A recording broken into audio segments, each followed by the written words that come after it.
Magandang balita para sa mga tagahanga ni na Andrea Brillantes at Enrique Hill dahil mas mapapalawak pang mapapanood nilang teleserye na A Secret and Prague simula July 27. Mapapanood na rin ito sa ABS-CBN Primetime Bida, kasabay ng patuloy nitong pag-ere sa TV5.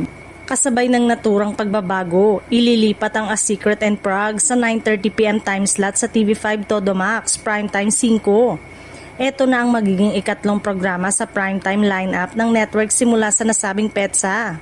Sa panig naman ng ABS-CBN, ang serye ni na Andrea Brillantes at Enrique Hill ang papalit sa The Alibay na nalalapit ng pagtatapos.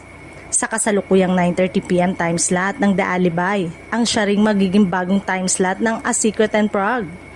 Dahil dito, mas marami ng manonood ang magkakaroon ng pagkakataong masubaybayan ang kwento ng serye. Inaasahan ding makatutulong ang bagong exposure nito upang mas lumawak pa ang audience ng programa.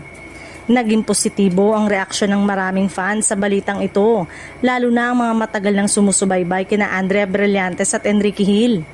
Maraming nagsabing mas magiging accessible na ngayon ang kanilang paboritong serye. Opisyal na magsisimula ang bagong primetime arrangement sa bagong partnership ng ABS-CBN at TV5.